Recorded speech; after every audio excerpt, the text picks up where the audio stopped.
పోలవరం మల్లన్న సాగర్ ను అడ్డుకోండి, సుప్రీంకోర్టులో తెలంగాణ రాష్ట్ర ప్రభుత్వం పిటిషన్. అనుమతులు లేకుండానే ఏపీ ఆ ప్రాజెక్టును చేపడుతున్నది. గోదావరి ట్రిబ్యునల్ వరద జలాల ఆధారంగా నీళ్లు కేటాయించలేదు. ఇప్పటికే నికర జలాల ప్రాజెక్టుల అనుమతులకు దరఖాస్తులు చేసినాం. వరద జలాల ఆధారంగా ఏపీ ప్రాజెక్టు కడితే కేటాయింపుల్లో గందరగోళం.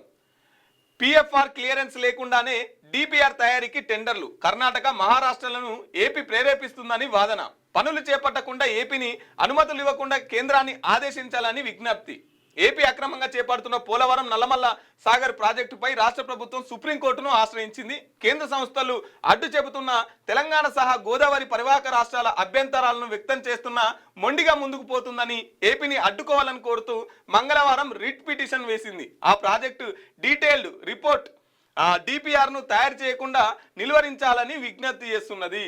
ఏపీ అక్రమంగా నీళ్లు తీసుకుపోయే ప్రయత్నం చేస్తుందట. ఆల్రెడీ వాళ్ళు డిపిఆర్ కూడా మొదలు పెట్టేసిరట. కాబట్టి అట్లా చేయకుండా ఉండాలని చెప్పేసి మన తెలంగాణ రాష్ట్ర ప్రభుత్వం సుప్రీంకోర్టులో అయితే ఒక పిటిషన్ అయితే వేసింది. ఇక చూడాలి మరి సుప్రీంకోర్టులో ఏమవుతుంది అనేది.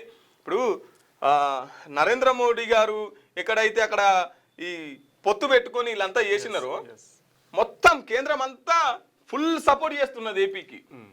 అసలు నువ్వు ఎన్ని పిటిషన్లు అయ్యి ఎన్ని కోట్లు అయ్యి ఇంకేనో పని అవుతుంది అంతే. ఇక అంతే, ఎందుకంటే అక్కడ సపోర్ట్ ఉంది అంతే. అట్లా వాళ్ళు కేంద్ర సపోర్ట్ చూసుకొని వాళ్ళు చేస్తున్నారు.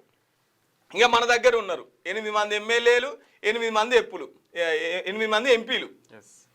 ఈ ఎమ్మెల్యేలు ఎంపీలు నమో నారాయణ, ఇద్దరు కేంద్ర మంత్రులు నమో నారాయణ. తెలంగాణ అంతా దోసుకపోతున్నారు అంటే ఓకే కానీ మేము సపోర్ట్ చేయం. మళ్ళీ ఎప్పుడు సపోర్ట్ చేస్తారు? హైదరాబాద్ కాదు ఇది, ఏంది జూబ్లీహిల్స్ ఏదో పేరు చేస్తాను, సీతారాం నగర్ని చేస్తాం. వీళ్ళ రాజకీయాలు గీడ, ఈ మతాల కాడ పేర్లు మార్చుడు కాడ వీళ్ళ రాజకీయాలు. తెలంగాణకు 8 మంది ఎమ్మెల్యేలు, 8 మంది ఎంపీలు కేంద్రం నుంచి ఏం తీసుకొచ్చిరాయి అంటే సప్పుడు ఉండదు. మీకు వార్తలు రాయడం, విశ్లేషణ చేయడం వచ్చా? అన్యాయాన్ని ప్రశ్నించడం తెలుసా?